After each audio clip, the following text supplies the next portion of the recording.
It's a quick tutorial for making line art with Affinity Photo and a transparent background.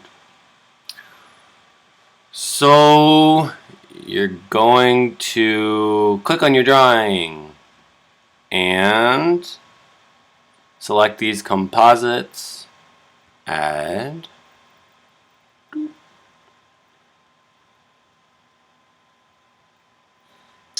okay, so that selected all the white crap, but what you want is the black. So you can do Shift Command I for invert, or if you go to select and then invert pixel selection, now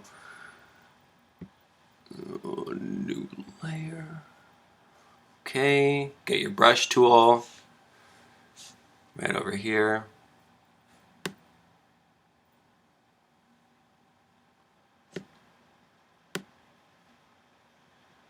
Fill it all in.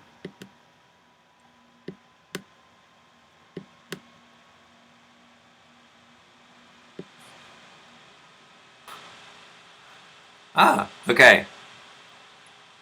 Yay!